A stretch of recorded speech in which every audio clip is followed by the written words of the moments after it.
These days, the number of devices that surround us and the number of devices that fill up the world seem to be growing at an astronomical pace, very likely exponential.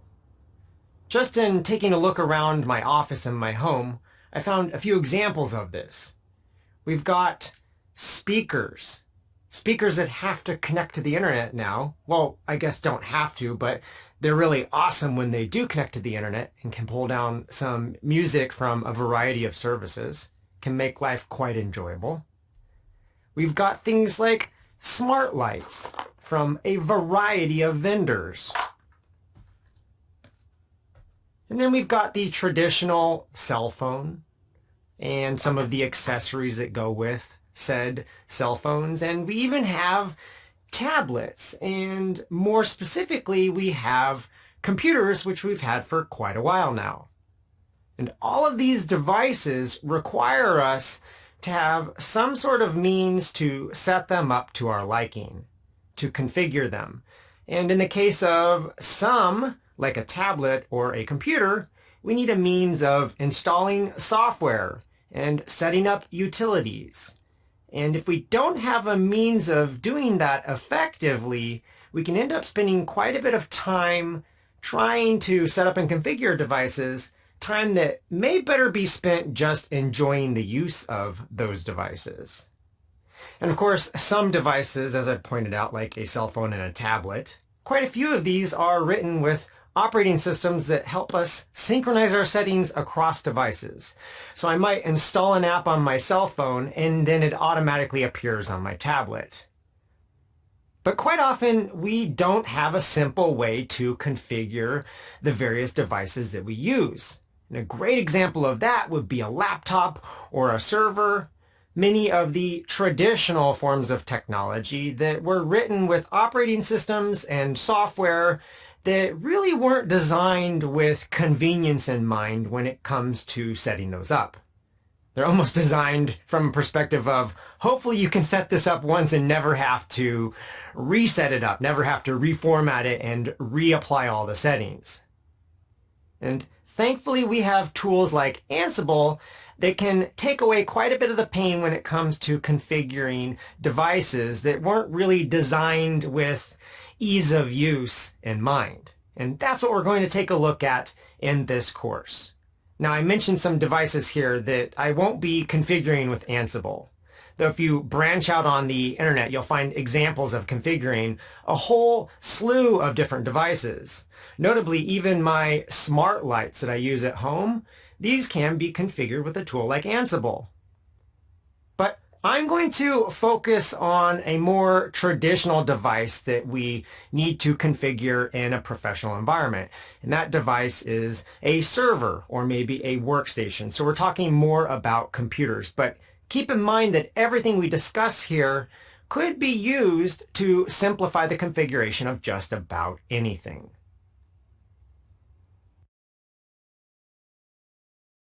There are a myriad of ways that I could show you the benefits of Ansible, but I thought I would start with an example that perhaps would be relatable to quite a few people. Hopefully, in this being relatable with regards to Git specifically, hopefully this can be something you can understand because perhaps it's something you've ran into yourself. So first I want to start out talking about a scenario, one that I particularly find myself perturbed by. And then we'll go about the process of how we might in the past have configured this on a new laptop, for example, on a developer machine. But any of these configuration concepts could be easily applied to a server environment as well, because we'll see shortly that we're working with a config file at the end of the day. After we understand how traditionally we might configure this manually, we'll take a look at using a shell script and then using something referred to as the ad hoc Ansible command. And then in the next module, we'll talk about Ansible playbooks. So these are all alternatives to solving the same problem. So first up, let's get started with our scenario. For this particular scenario, I have a folder set up that's just an empty folder. There's nothing inside of it. And I'm going to go about creating a Git repository with Git init. And the scenario is Let's go ahead and add a file to this. So we'll just create a file with the touch command. A.text, there'll be nothing inside of it, but you'll see there's now a file in this repository. I can add that then. I can do a status command with git, and you can see there's a new file that can be committed. I can go ahead and commit that then, and that's when I will get the scenario that is troubling. So git commit, I can set a message, add a.txt. Maybe this would be adding some code file, some Python code file, for example. And I run this, and all of a sudden, hey, please tell me who you are. So this is very annoying because I need to specify who I am to the git command so that when it commits my changes to my code repository or whatever my repository contains, when it does that, it will actually log my name and email address. Now, right now, it's actually stopping the commit process. So if I were to run git status, you could see nothing's actually been committed. And as many times as I want to run the git commit command, I'm not going to get the file added to my repository, so I could go about making further changes. So I have not created this git commit yet. And as you can see in the text in the output, I need to specify my email and my name. And sometimes even in the present, Git can detect who it thinks you are based on your host name and your username on your computer, and go ahead and use that to mark commits in your Git log. But that's probably not necessarily an accurate representation of the user that you want to attach to a commit. So at least here we've got a warning. We're prompted to make a change here to specify our name and email. So let's go ahead and do that. So I'll clear the screen. So I'll go about git config here. I want to make this available globally, which is the user configuration for Git. And I'll specify my name as Wes and Higby. All right, so I can run that, and then I can also run a git config here. And again, I'll affect the global Git configuration. And maybe this time I choose to use the add flag to git config. And this time I'll specify user.email. And in this case, wes.mcclure@gmail.com. Slightly different command, but at the end of the day, we'll have the same effect of specifying my email address for Git to attach to my commit. If I want to check this before I go about using it to create my commit, I can take a look at the git config, look at the global configuration specifically, and list the values for that. And you can see I've got a name and email address specified. So now when I go about the process of running my commit, so I can now add a commit that notes that I'm adding that a.txt file. If I look at the log, so git log, you can see I've got the author specified as Wes Higby, and then I've got my email address specified as well. And of course, this is helpful information to have, especially in a world where we're pushing to GitHub and we might be working with multiple users on a code repository. So this is an example of configuration that I would like applied to every single one of my developer machines in this case. At the end of the day, this actually goes about creating a file on disk. I can dump the contents of that with the bat command, which is a lot like cat, by the way. I just prefer this command. And then I can go into my home directory and take a look at the git config file. This is where the contents of the commands that I ran with git config to modify the configuration, this is where the information is stored for the global configuration. You can see here we've got user as a section, and we have name and email specified.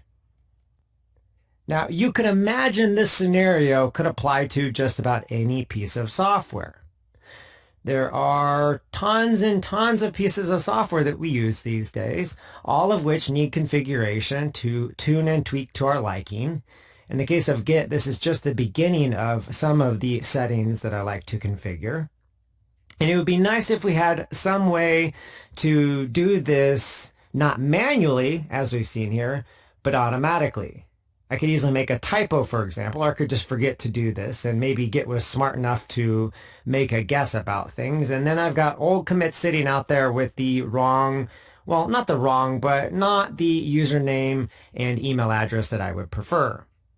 Map this over to a server world, and Well, you could imagine just about any possibility. Maybe you've got a web application that can't talk to a database. Well, that's a problem. So while we've gone about the process of using the gitconfig command, and we've used that to add in our name and email, we might want to automate this process. And in the past, one way to automate this might have been with a shell script. So let's take a look at that next.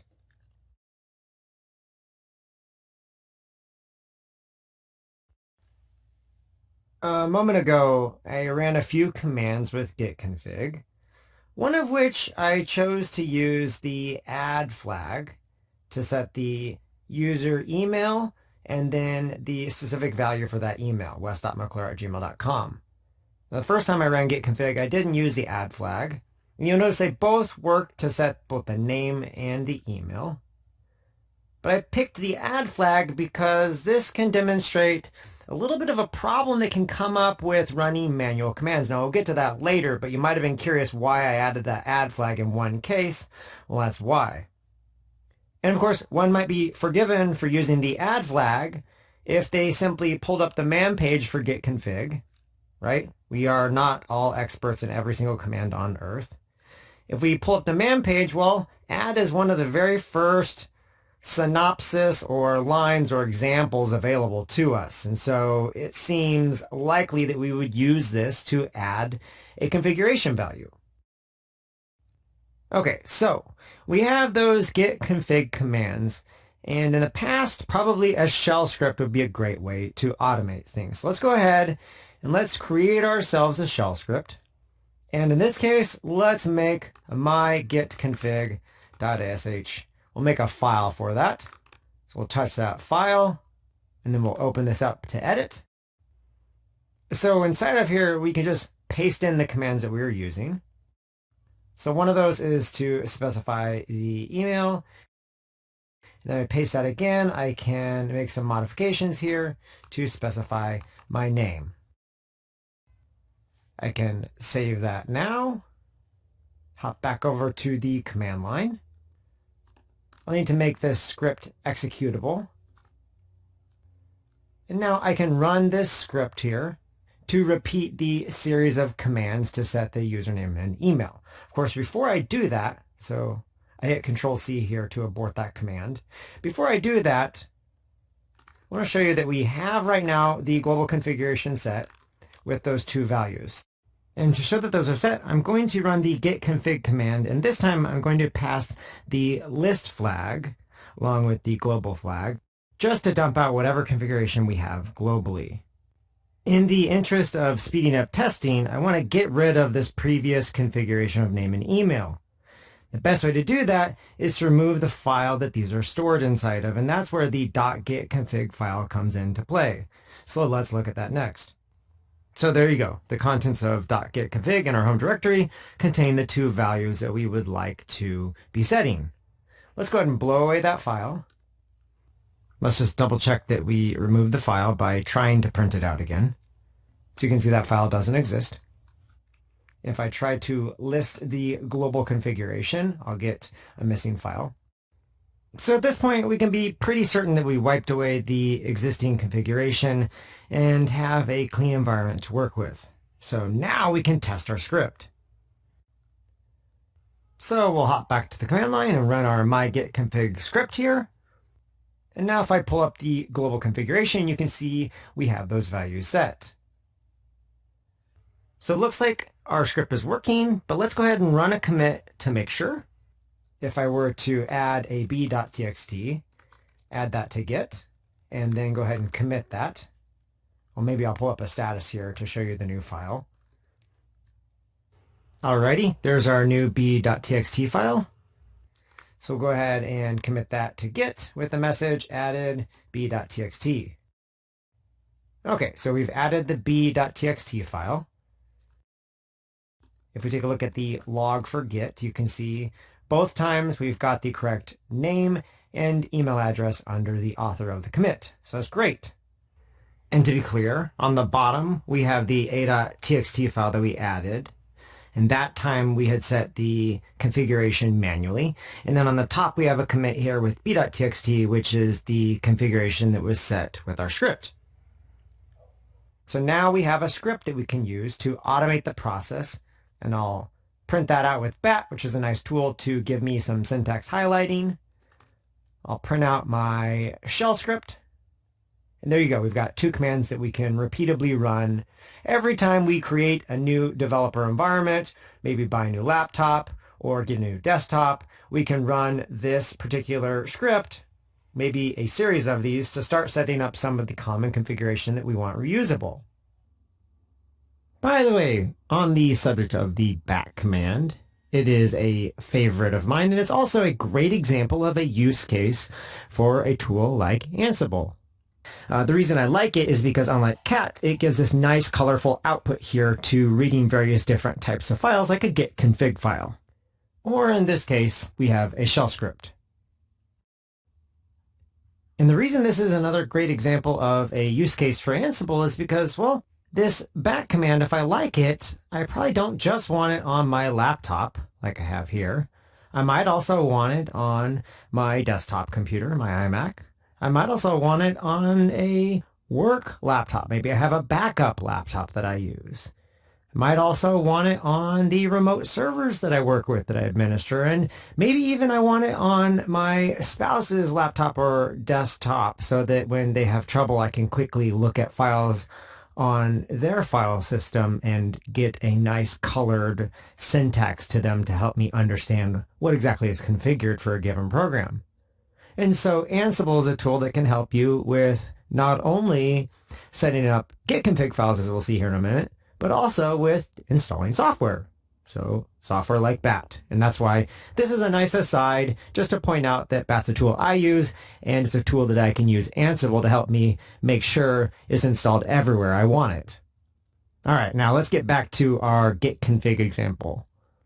Again, this is how we would probably traditionally approach things. Even today, I have shell scripts that I still use as a good way to do things. And in the case of gitconfig, this is not all that bad of an approach, minus the add flag, which we'll talk about in a minute, that I've injected intentionally to have a discussion about a particular problem that segues us into the value of Ansible, which we'll get to in a minute.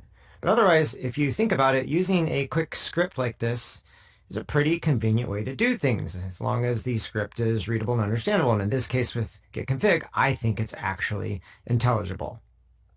So one thing I want to say up front is, even though I find a lot of value in Ansible, it's a really cool tool, that doesn't mean you have to throw out all the other tools that you've used in the past. Nothing wrong with throwing in a few shell scripts. In fact, you could glue those in to Ansible's configuration of an environment and use a mishmash of things. Use the best tool for the job. And of course, that's going to be subjective. That's going to be up to you. Now, this approach of scripting by calling gitconfig is one of many approaches you could use. A moment ago, I showed you there's a .gitconfig behind all of this in my home directory. I'm sure you could imagine a script that simply copied out some pre-canned .gitconfig file instead of calling gitconfig commands. So that would be another approach. So even in shell scripting, there's a lot of flexibility. You're going to find that same flexibility in Ansible. Okay, back to the big picture. We have the starting point of a traditional shell script that we could use to perform the configuration of a file in this case, which carries over into tagging commits for us in Git. And I'm hoping that Git is prevalent enough today that this example is relatable. I'm hoping you've stumbled upon the problem of making a commit and having your Git log not have the right information inside of it. And I'm hoping you've had the frustration of wishing that the author of a given commit was tagged with your name appropriately. So just for fun, I went looking for an example of this in my own work, and it's hard to find because I've been using some automation for a while now to make sure that my name and email are set automatically. But I did find something here. You can see, actually, in preparation for this course, I originally was making commits with Wes M. Demos, and then I had switched to Wes Higbee. So somewhere along the way, I had changed my configuration, and now my commits are being tagged differently. Not a huge deal, but at the end of the day, maybe something you can relate to, especially if the author name is confusing and you can't tie it back to a given individual, then you can't figure out who you might need to talk to if you want to understand some changes that were made to a code base.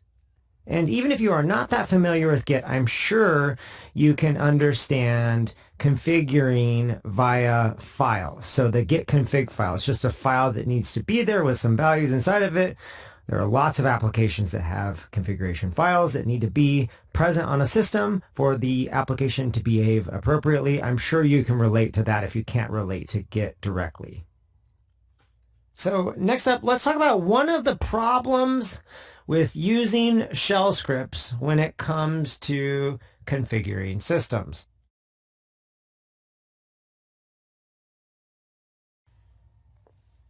Okay, so we have that script executed to set our Git configuration, and we could just run this on every single developer environment that we set up.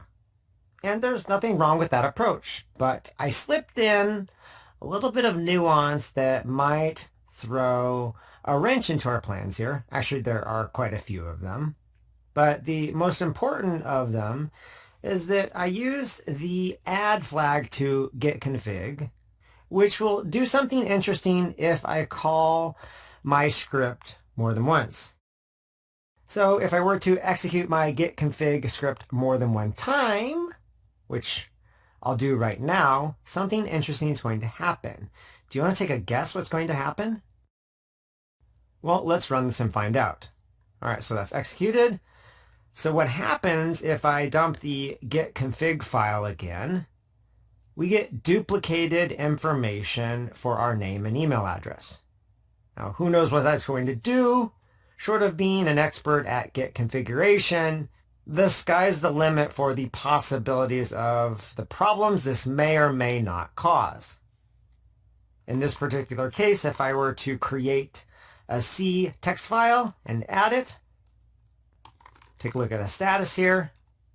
Oh, and by the way, I've added that git config script to the course repo so that you'll have access to it. Anyways, I've added both of these. Let's go ahead and commit this. And let's go ahead and say add c.txt and my git config script. Now, before I run this command and show you what happens, do you want to take a guess what's going to happen now that we have duplicated configuration information for our name and email? Okay, so as you can see, doesn't look like anything went wrong. And if we take a look at the git log here, well, we have a regular old git commit here on top to add the c.txt file and the git config shell script. And the author information is appropriately my name and email address. And that just happens to be the way that Git works. The last values in this case are used.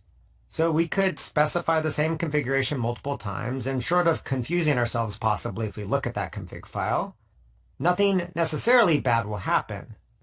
And you'll better understand that if you have time to take a look at the man page for git config and take a look for the add flag.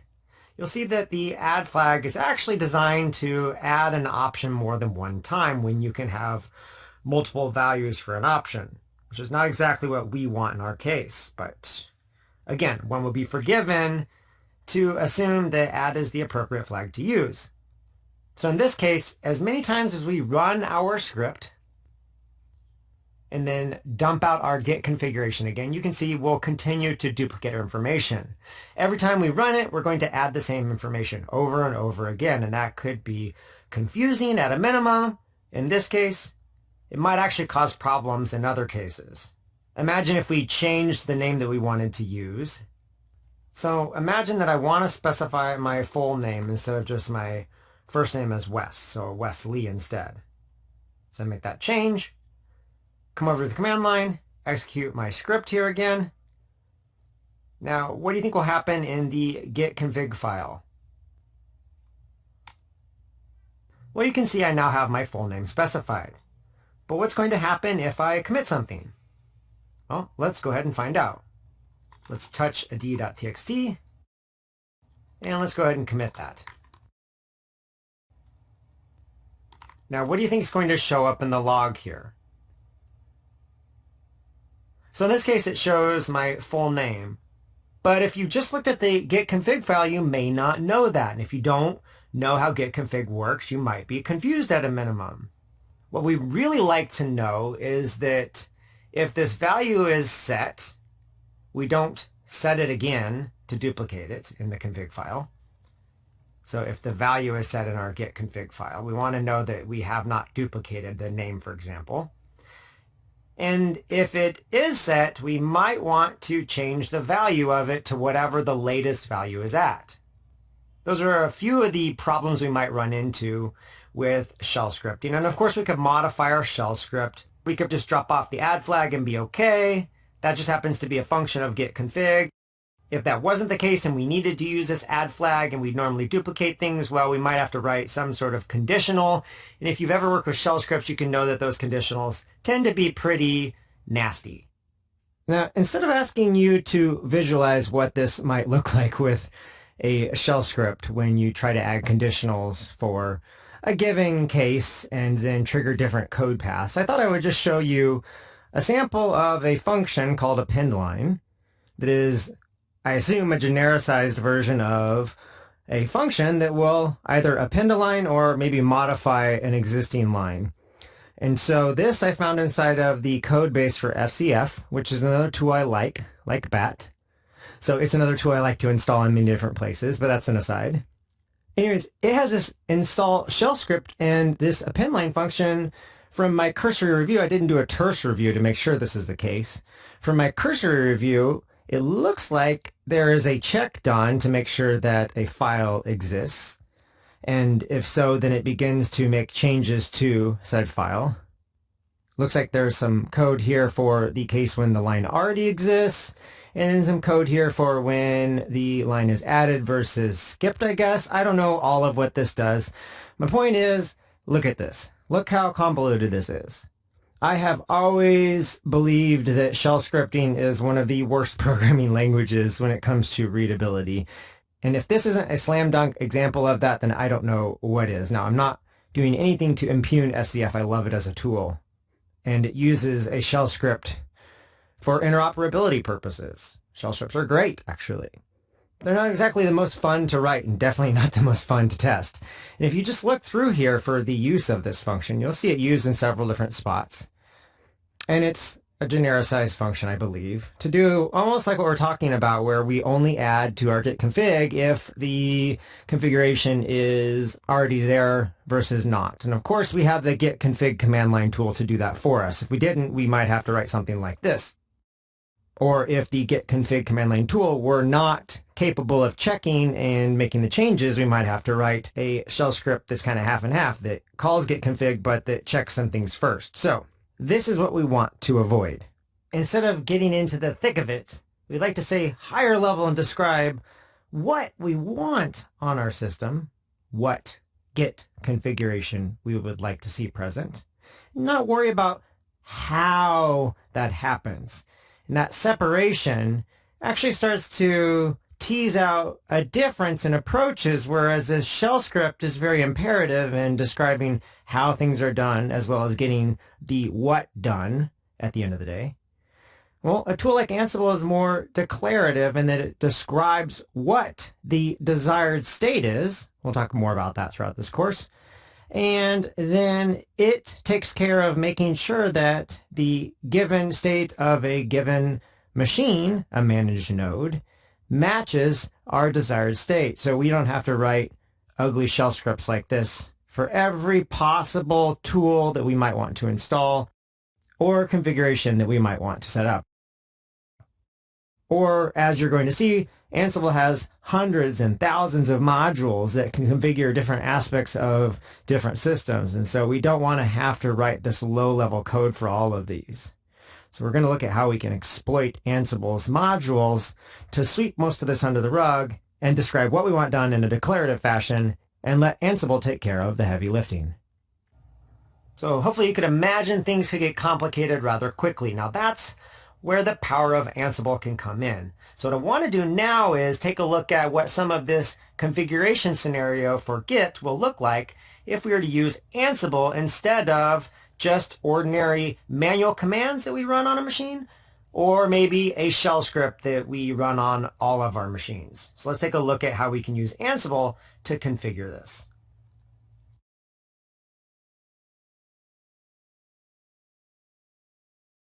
So just to recap, so far we've used manual git commands to configure the username and email on our machine.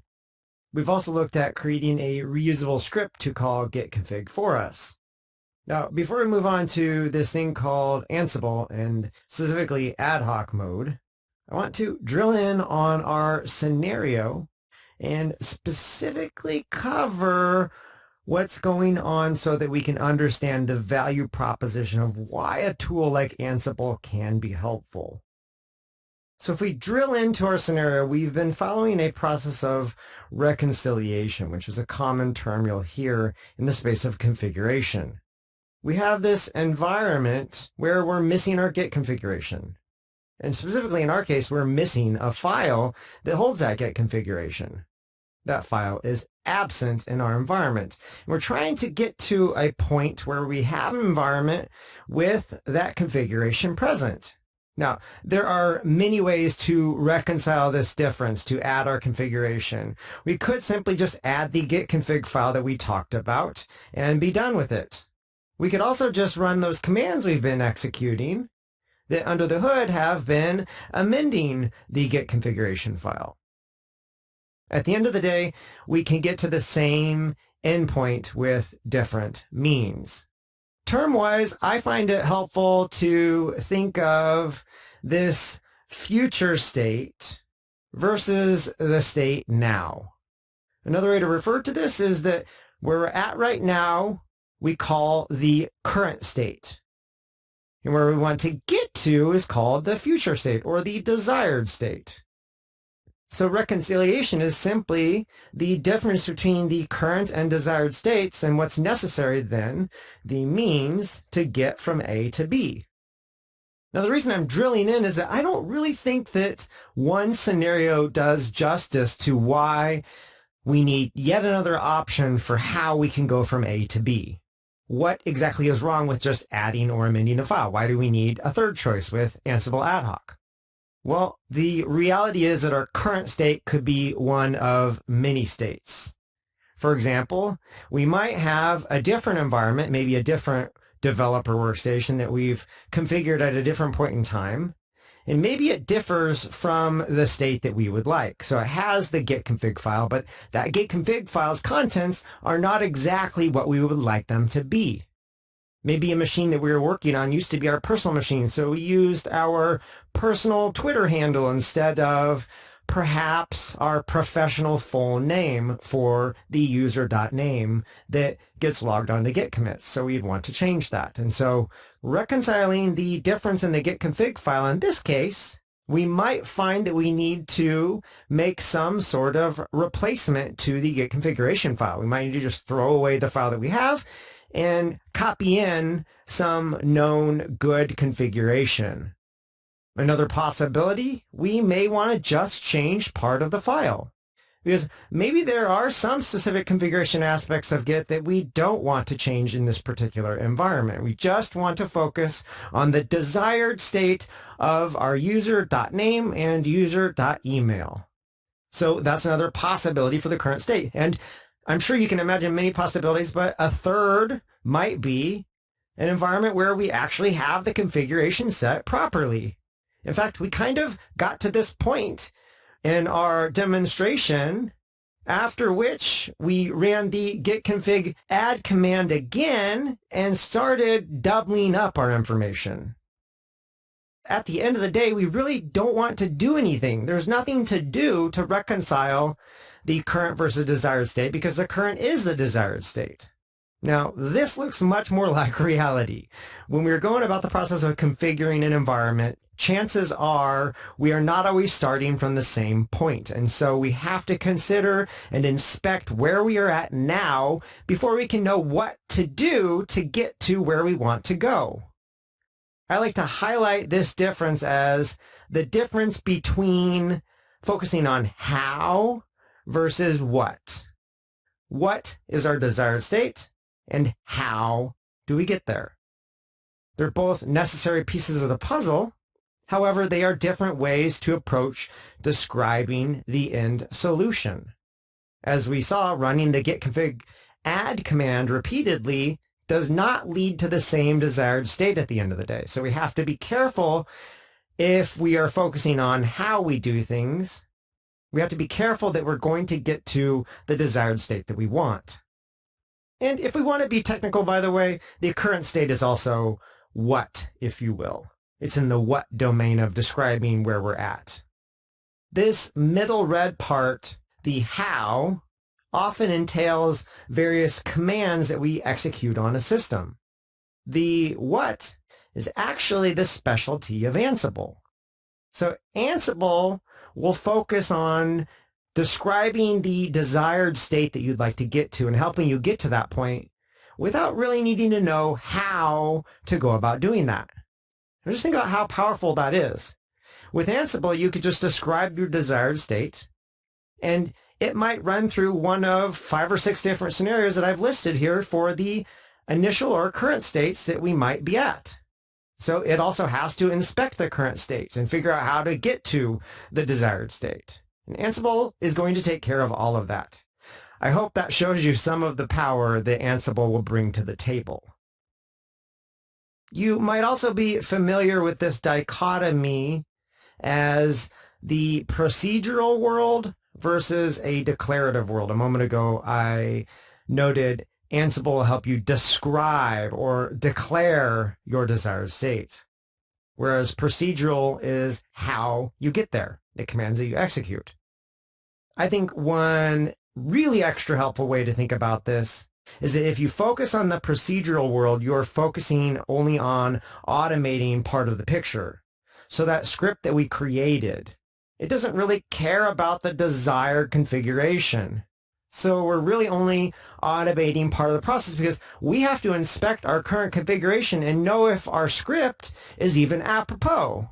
We have to know if our script is going to get us where we want to go or if it's going to take us some other place. Whereas focusing on your end goal and that desired state, that's how you can begin to fully automate the process of configuring an environment. Because without that final picture, how do you know where you're going to ultimately get there? And so that's another part of the value proposition of Ansible. Now, this is just a touch on some of the terms and parlance to help you out as you're working through this course and as you are working on your understanding of Ansible and configuration management. Now that we've looked at this and we can understand these different domains of what versus how, or Ansible versus executing commands, we can now move on to learning a little bit about the Ansible Ad-hoc command.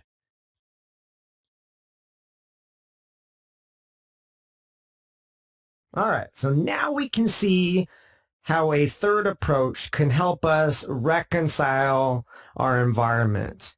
And to do that, we might use a tool like Ansible. Obviously, if we want to use a tool, especially a tool that we are new to, we probably need to install that tool. So let's go about doing that first. There are a myriad of ways of going about installing Ansible. One of the easiest and most straightforward to get started is to use the Python package manager, and specifically a tool called pip.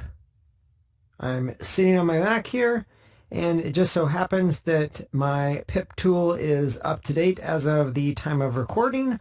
I am using pip 19.2.3, and this happens to point at the Python 3.7 distribution on my machine. Pay attention to what version of Python you're using. For various reasons, you may run into trouble if you use older or newer versions of Python.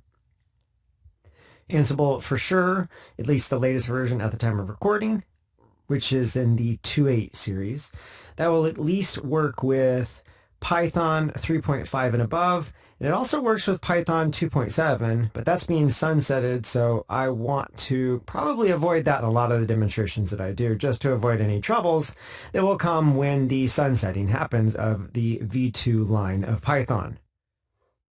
So now that I've done my quick check of pip, if, by the way, you needed to upgrade pip, you could just run this simple install command with pip and upgrade itself, basically.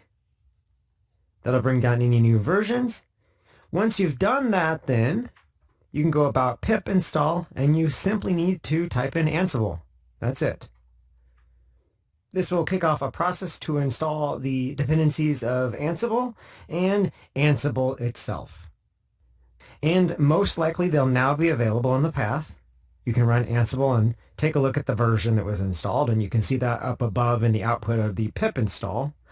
We can also, if we clear the screen, anytime we can check and see what version of Ansible we have. Ansible 2.8.5 is what I'm using right now for this particular demonstration. As I work through future demonstrations, I might upgrade again and use 2.8.6, etc. If you follow along with one of these similar versions, you should be okay. Also, pay attention to the version of Python that Ansible is using. Make sure if for some reason you need a particular version of Python, that it's detecting the proper version. Otherwise, you might need to configure that within Ansible, which is something we'll get to later on. But for now, everything's okay. That is how I can go about the process of installing Ansible. So it's simply a call to pip, specify install, and Ansible, and that's it. Now, pip is just one approach to take. And to understand what all is available, there's a really nice installation guide in the docs for Ansible. And quickly on the subject, the documentation for Ansible itself is wonderful, so it's a good tool to reference. The docs for Ansible reference a bunch of different ways that you could go about installing Ansible. You might want to come out here if you're not using the same environment that I am and you're curious about some of the alternatives for how you can install Ansible. Though I will say that the pip approach perhaps is the most generic way to get Ansible up and running because it will work across almost all the different environments you might be using. One of the most common reasons to have a different approach to installing Ansible beyond just pip is to use your OS package manager so that the version of Ansible installed will be set up and configured properly to work with the version of Python that a given distribution of your operating system has installed. For example, some Linux distros have Python 2.7, whereas others have Python 3.7 or a mix of versions of Python. And so if you use your OS package manager, chances are you'll have less of a hassle with the different versions of Python that might be available. If, for example, you are using Ubuntu and you'd rather use apt to install Ansible, well, here you go. Here are some steps to do that. Or you can look at the steps for Debian Linux, etc. I certainly don't want to do a course on demonstrating all these different permutations. Instead, I'd rather get to the meat of what Ansible is. So I've focused on this one approach with using pip to install Ansible. Briefly, I wanted to mention on the subject of installation that I will be demoing throughout this course on my macOS machine. I'll also be running demonstrations in Linux VMs later on and in Docker containers that will give you exposure to Linux as well later in the course. And I did want to say, if you are itching to follow along, if you have any problems with your environment that you're watching this from, it might be best to try using the lab VMs that I have. The VMs are run with Vagrant, so they're pretty easy to get spun up in any environment, even on a Windows host.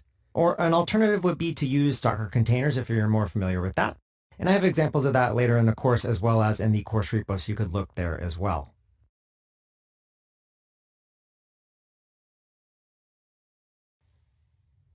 Just a quick note about upgrading. If you went the pip route with installation, so the pip install approach, you can upgrade by simply checking for newer versions of a given package, in this case Ansible.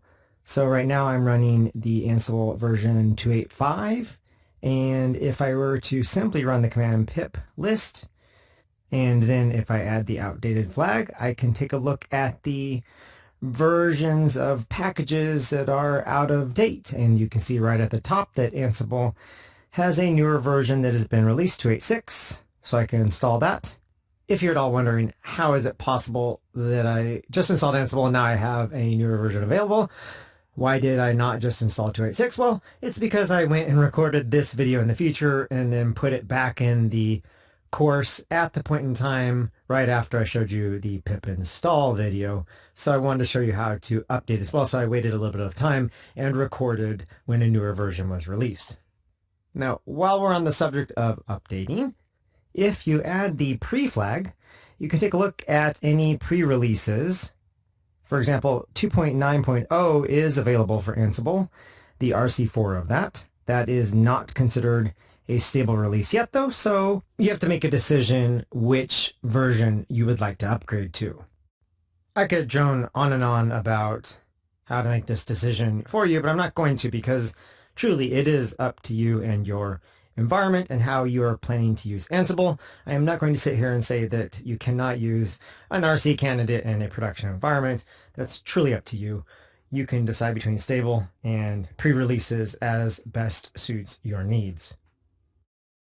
Then to update, we can type in pip install, pass the upgrade flag, and then after that we can pass the Ansible package and then execute that command. And as you can see, we're pulling down 2.8.6, downloading the files for that. And in a moment, we will build that particular version of Ansible. Now we're uninstalling 2.8.5. Once 2.8.5 is uninstalled, 2.8.6 will be installed, and then if I run Ansible, grab the version here, we should have the latest version that is a stable release at this point in time. Of course, there are other approaches you might take for upgrading. If, for example, you used a built-in OS package manager, then you'll need to obviously follow a different set of instructions specific to your package manager and operating system, and I would encourage you to refer to that installation guide that I pointed out earlier. It will help you at least point yourself in the right direction, and then of course you're going to have to understand a little bit about that package manager, and that's why you would make that choice in the first place.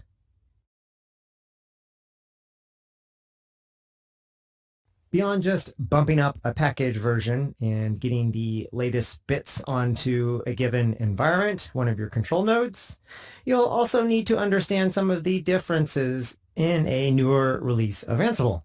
Specifically, if you are jumping from a major release to another one, or maybe even just a minor release bump, there may be some changes that you need to be aware of.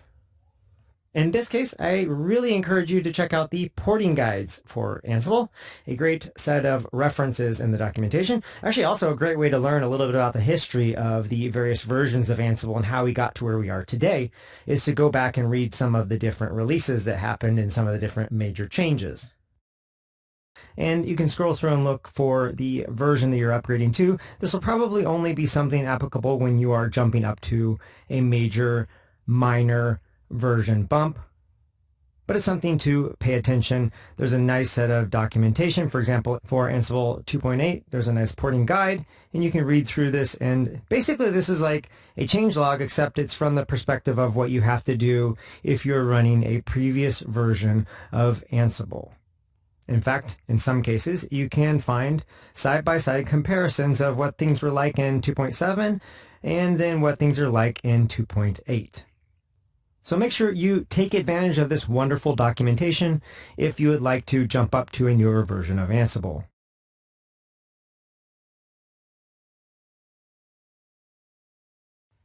You will notice throughout this course, I'm going to make a lot of references to the documentation. And that's because I only have so much time with you in a Getting Started course. And instead of drilling into details and making this a deep dive, I'd really rather just kind of point you in the right direction of some of the existing resources and stitch things together into a nice cohesive whole. And I'm doing that also because I firmly believe there is so much involved in Ansible because it reaches out to so many possible different systems that you might be using. And again, the goal is to help you configure those systems.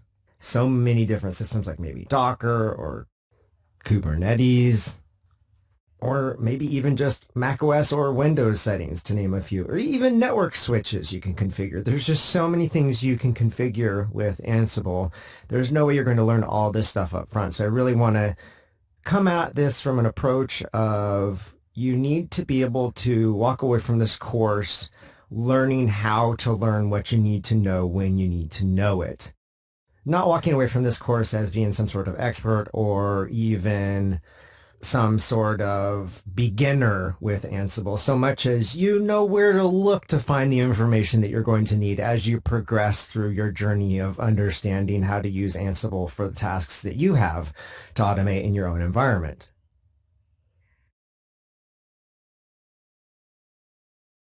One of the big benefits of Ansible is that it is centrally executed, reaches out to other machines, and we'll get into this more throughout this course. Because it's centrally located and executed, you only typically have to install the latest version on a machine or whatever your control machines are, because the managed nodes do not have some sort of daemon that are executed and running all the time. They do not need any sort of upgrade process in place to bump up the version of Ansible on them.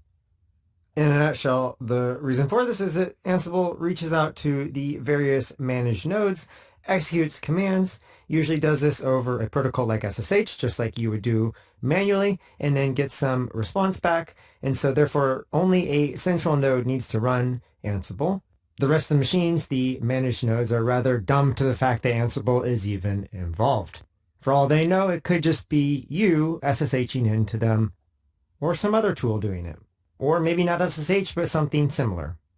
For example, there is a Docker exec connection plugin to Ansible, as well as a host of other connection plugins that allow you to interact with remote machines or environments, and that give you a lot of flexibility even beyond SSH. Now, that's probably beyond the scope of a beginner's course, but I do like to mention it so that you understand that SSH is one of many means of interacting with a set of managed nodes or environments to control and configure them. And of course, we need these different means of connecting because we don't just have generic managed nodes in our environment. We have oftentimes a hodgepodge of different environments that we have to connect to. Things like maybe a Docker container, maybe a Windows node, a Windows VM even, a Linux VM, or maybe a physical Linux node, or perhaps even a Kubernetes pod. These are just a few of the different environments or quote-unquote generic managed nodes that we need to configure at the end of the day. And so we need different means of communicating with each of these that are apropos to the environment at hand. For example, with a pod, we might use the kubectl connection plugin to Ansible. We may use the SSH plugin with a Linux VM. We may use WinRM plugin with Windows, and then we may use the Docker plugin with a Docker container. Some of these situations, we have more than one plugin that we can use for communicating with a given node and executing commands. And that's the beauty of Ansible, this pluggable architecture for connecting to these remote environments from a centralized control node out to these remote managed nodes that aren't generic. They're actually specific to our environments. And as you can see here, out of the box, having a wide range of support for various different environments. Not even the 4 I just mentioned in the slide, but look at this long list. And a quick hint, when we're talking about this long list that I've given you of connection plugins, I'm using a special command, the Ansible doc command. I'll just quickly touch on this. This is a command that you'll want to learn in and out because it's a great way to help you learn on the fly about capabilities of Ansible, capabilities that are built in or capabilities that you've added in from other people's plugins or your own plugins or, well, really any extensible means to Ansible, and looking at what's available. And I'm specifically looking at a type of plugin called a connection plugin, and I'm asking to list out the connection plugins. And this is just a basic Ansible install.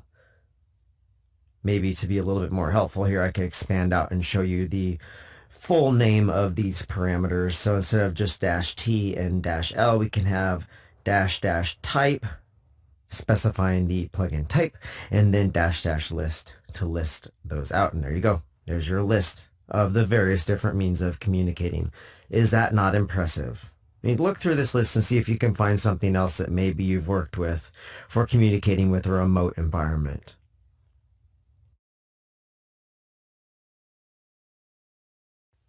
All right, now that Ansible is installed, we can go ahead and take a look at the Ansible Ad-hoc command. So let's start out by hopping over to the command line. And if you type in just Ansible and hit Tab, you're going to see a series of the various commands that are installed with the Ansible package that you installed.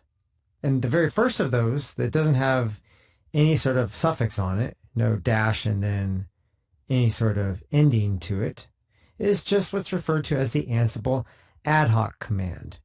And I like to think of that ad hoc as indicative really of what the purpose of this command is for. So unlike Ansible Playbook, as we'll see here shortly, Ansible Ad hoc is really meant for running one-off scenarios that aren't really necessarily something we need to keep permanently. So they're really for testing perhaps, or perhaps a command one-off. Maybe we want to check some utilization of some resource across our servers.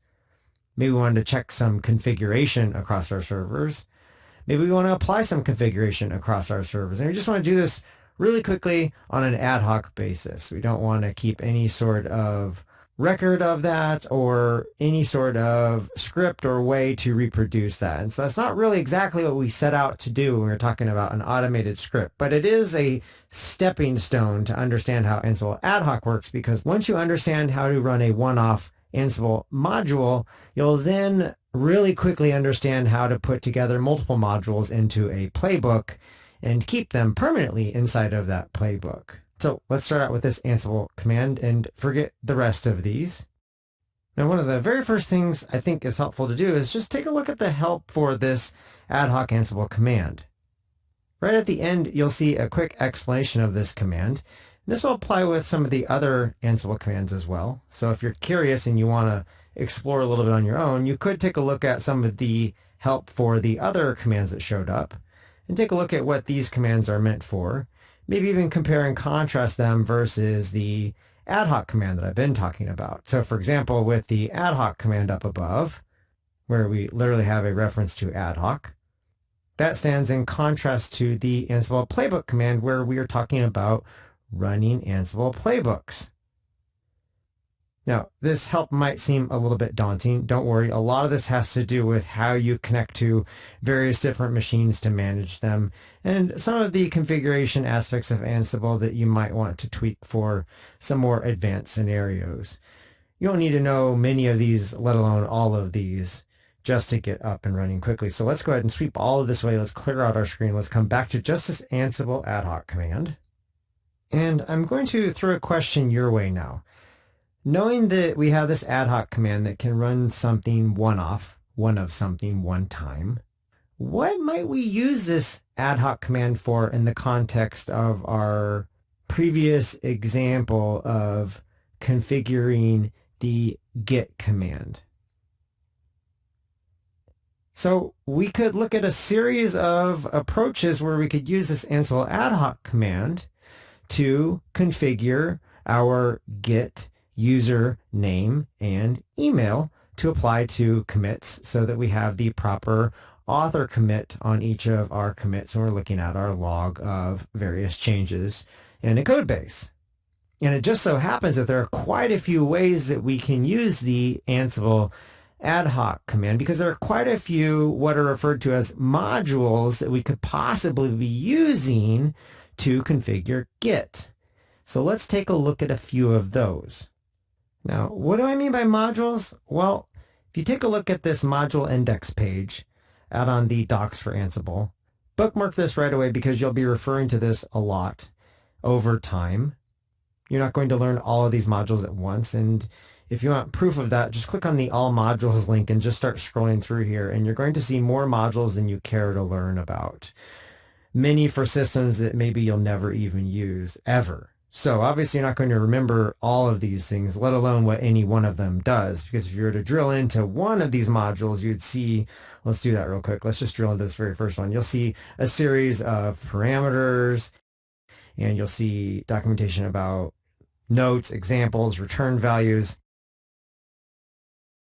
status of the given module, who created the module. You see a lot of information about this one particular module, and then imagine that there's that same information about all of these other modules as well. So we could click on this one, for example, and see the exact same thing. And wow, there's quite a bit of information here.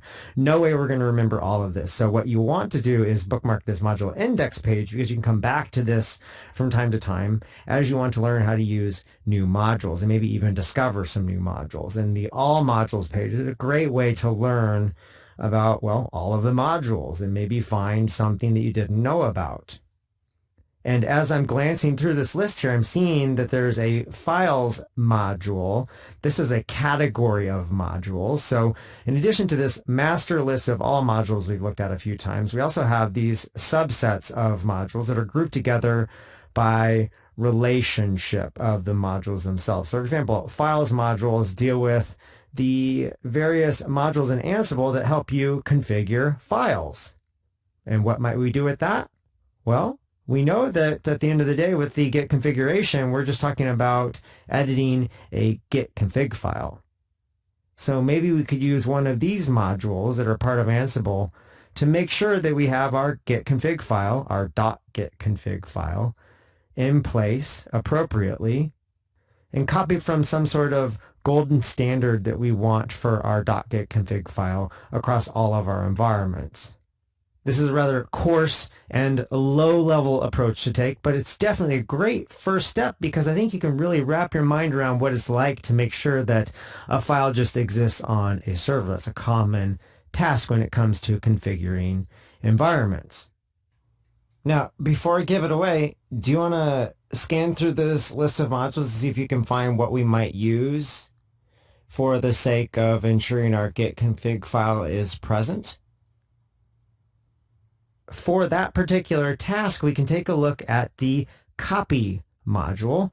This will help us copy files out to a remote location. So we can take a file that we have on our machine that we're working off of, what would be referred to as the control node that I referred to as before, the place you're going to execute Ansible at, and we can copy it out to a managed node. And a managed node is just a device or a server or whatever it might be that we are configuring. So maybe we need to just copy a file out to a specific location. We have that sitting here right next to us on our local machine. We just want to get it copied out. So maybe that's that golden standard git config file that we'd like to copy. And if we do that, well, then we're done. We've got our git configuration in place. So next, let's go about testing that.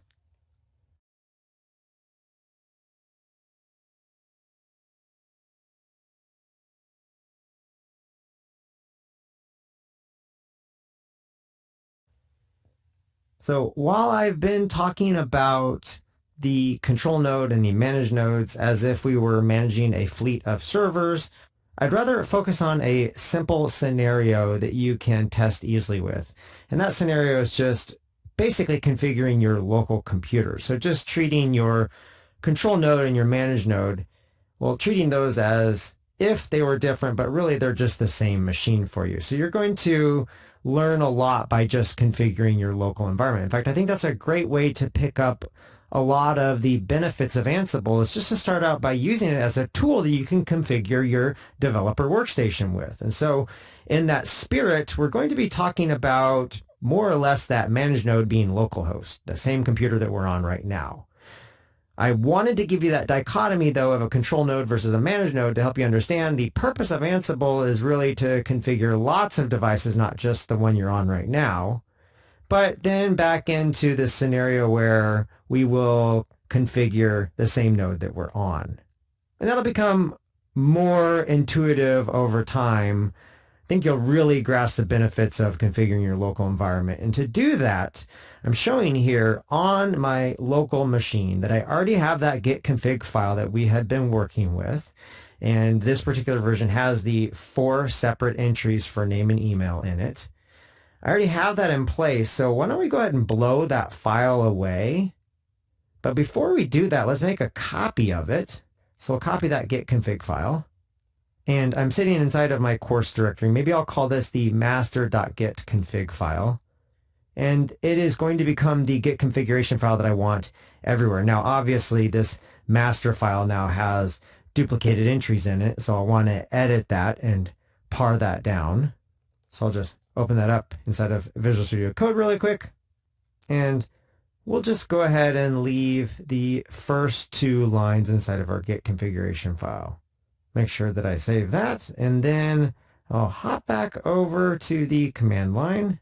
Just dump that out so you can see that the master git config file has exactly the 2 bits of configuration that we'd like to apply. And then we'll go ahead and remove the git config file that we have on our local machine, the one we're actually using. And then to verify that that removed the file, we could go ahead and try and cat it out. And of course, it doesn't exist. We could also try to use the git config global flag and list out the contents of the global configuration for Git. And we, of course, don't have the file either. So it looks like we've successfully removed the file that we want to now ensure exists. And we can use Ansible to do that because, well, we have our master git config file here in our course directory, and we just want to copy it up a directory into our home directory. And of course, now imagine that we could copy that master git config out into all the various different environments that we might like to use. And instead of doing that manually, we can now have Ansible be the engineer that goes out and configures this file for us. So now we can come back and run that ad hoc command, and we just need to pass some parameters to it to tell this command to run first off the module or -m called copy that we discovered in the module index that will help copy the file master.gitconfig. And so we need to specify that master config, which we do with the -a flag for arguments to the module, the copy module, using the shorthand for these flags just to keep the command rather concise. So we'll need to specify a source of master.gitconfig and then throw in a space, and then we're going to provide a destination. And that destination is going to be the home directory.gitconfig. And then the very last thing we need to provide here to the ad hoc command is the target that we're going to apply this to. Like I said, we're going to be configuring our local host computer, not some remote node, though you could certainly configure a remote node. And so I will go ahead and now execute this command. And there's going to be quite a bit of output here. We don't need to get through all of this at this point in time, but take note that in the result of targeting localhost to copy out this file, we successfully made a change to that environment. That means we did something to copy out the file, or maybe we did something else. We'll talk about that later on. That's a hint that this copy module can do much more than just copying out a file. So if that was successful, we can now do what? What can we do to test this out? Well, a couple of different ways. We could take a look and see if we have our git config file. Looks like we do. We could also run the git config and pass the global and list flags, and there you go. Looks like we have our git configuration. So that's all it takes to run the copy module to copy a file from a central location, our master.gitconfig, or our golden standard.gitconfig, whatever you'd like to call it, and then copy that to the destination of the home directory into our .gitconfig file. Now this is just an ad hoc command I'm running, and I'm only targeting localhost, but I could be targeting other computers as well. If I have this Wes Demos account on other machines and I would like this Git configuration to be available there as well, well, I could go ahead and run this against a list of machines, or what is referred to as an inventory in Ansible, and I could go ahead and copy this file out to multiple destinations then. Okay, so we've successfully used the ad hoc command. I want to circle back though and show you a few more features of the copy module before we wrap up here in this module and move on to the next module and talk about playbooks.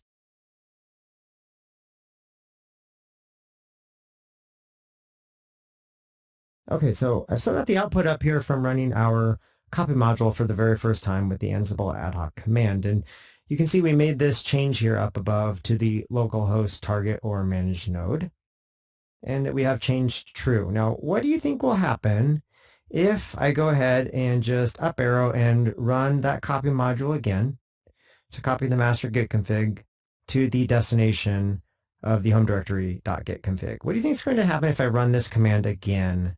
What do you think we'll get in the output? Are we going to somehow duplicate things up like we did with the git config And the add flag? Let's find out. Let's run this and take a look at that. Well, we have a little bit different output here.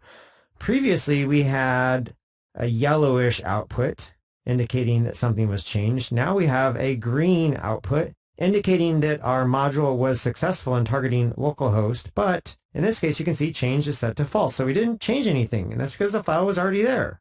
So this is starting to show off the value of Ansible modules. Now, not every Ansible module has to be something that can be rerun and lead to the same final result, which is referred to as idempotent. That's the goal.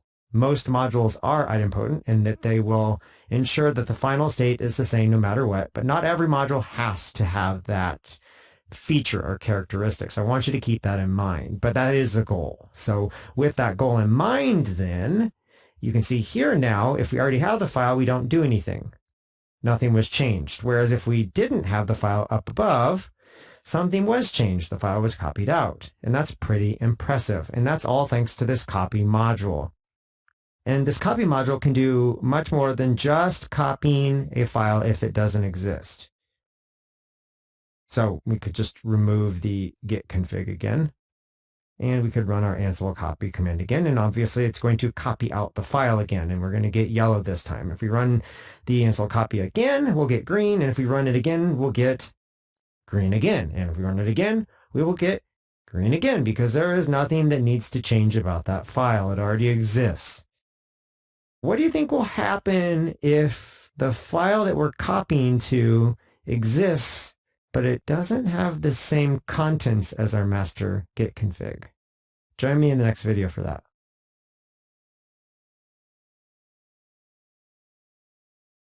Okay, so this next scenario, let's clear out the screen here. Let's go ahead and open up that gitconfig file that we were copying out. So this is the destination.gitconfig, the one that we want to match our master. But let's say that somebody makes some changes to this file, and let's just say that they delete the name for some reason. They're not very nice, or maybe they changed the name. Let's go ahead and save this file. If we take a look at this on disk, you can see we are just missing our name, but the file is still there. So knowing this, what do you think is going to happen now if we were to run our copy module? And specifically, what do you think the copy module will do for us? Well, let's run this and find out. Well, take a look at that. The file was changed. Even though it exists, we got changed true, just like the very first time we ran this when the file didn't exist. We don't really have any indication of what exactly was changed, but we do know that it was changed. And what do you think happened when it was changed? Let's take a look at the file and see. Let's take a look at that. We've got now our name added back, but just our name. We don't have any duplication of anything. We don't have a second copy of the email. Don't have a second copy of that user section. We have just the name added back exactly where it should be. In fact, it matches our master gitconfig exactly. So not only can the copy module make sure that a file exists and copy it out for us if it doesn't, it will also check the contents of that file and make sure that the contents match the file that we want copied out. And if the contents don't match, it will make sure that it makes them match. This problem of our destination files, configuration files specifically, being changed from what we want them to be is also known as drift. You might better know it as somebody went out and changed the config file on a server and didn't tell anybody about it, and then that broke a whole bunch of things. But drift is this general concept of the files or resources on a machine or environment drifting over time from where we want them to be. And thanks to Ansible's focus on idempotence, we don't have to worry too much because it can help us handle that scenario as well. It can help us figure out if a resource, in this case a file, has changed, and if so, put it back to where it belongs.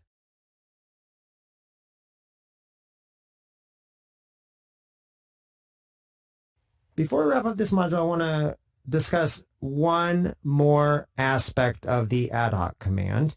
And to do that, I'm going to pop open our gitconfig file that we have copied out, and we're going to make a change to it.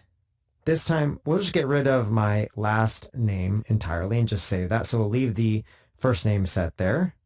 And a moment ago, I said that we knew that the file had changed because we get that yellow output from Ansible, from the copy module, but we didn't know exactly what had changed. Didn't really have any indication of that. If we'd like to know what had changed, there are some additional flags that we can pass to Ansible, both the ad hoc and the playbook commands that can help us understand those changes. There's even a flag that we can pass to do what you might refer to as a dry run and take a look at what will happen if we were to execute the modules, but don't actually execute them. Let's quickly take a look at this as a nice way to wrap up talking about the ad hoc Ansible command. So the first thing I'm going to do is pull back my copy module Ansible ad hoc command, and I'm just going to add some flags to this. The first flag that I want to add will be a check flag, which will check to see if there are any differences, essentially. Just do that dry run approach I discussed and see if we will be making any changes if we were to run this copy module. Now, I have to prefix all of this by saying that just like a module, the copy module in this case, or any of the other thousands of modules there are, just like they don't have to support idempotence, they don't have to support this check flag. But if they do, some really neat things can happen. And there are, of course, a couple of modules at least that support this that do some really neat things for you. So first off, let's just run this copy module with the check flag this time. Let's just see what happens. So remember, we've changed our target gitconfig file. It's different from our master gitconfig file, and that my last name has been removed. So let's go ahead and take a look at the output of running this command. So this time we get some terse syntax that tells us that there's a change. But if I run it again, I get the exact same output. Instead of turning green, I don't get that success message and changed false. And that's because the check flag, like I said, is a dry run. It just checks to see if any changes will be made.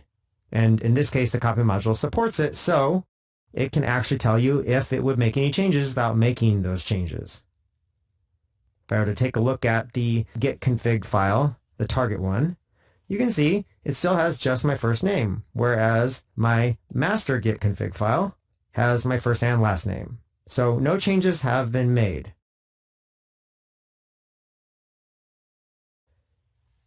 Now, one more flag I'd like to show you is the diff flag. Now, what do you think is going to happen now if I pass this diff flag as well? Well, again, assuming that the copy module supports both the check and the diff flags, then not only will I see if a change will be made, I'll see what change will be made, and I'll get a nice diff format. And this is not going to apply to every module out there because not every module really has some sort of notion that matches what we would refer to as a file system diff. But obviously, file system operations probably support some of these check and diff flags. In this case, you can see not only do we have our changed output, our yellow output, which, by the way, if we run this again, we'll get the exact same thing because no change was actually applied.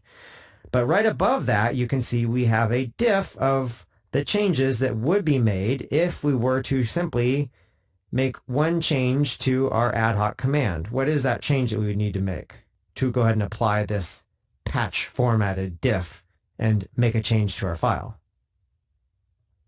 Well, we would need to nuke the check flag because that's what's stopping us from actually making the changes, is applying more or less a dry run. And if we do that, then when we run it this time, you can see not only do we have the diff up above, and that's why diff can stand alone on its own and be useful without the check flag. We also have what looks like very similar output to before, where we have that yellow changed output. And if I were to run this again now, you can see we just get the green output that we had before. So without that check flag, we will go ahead and make the changes.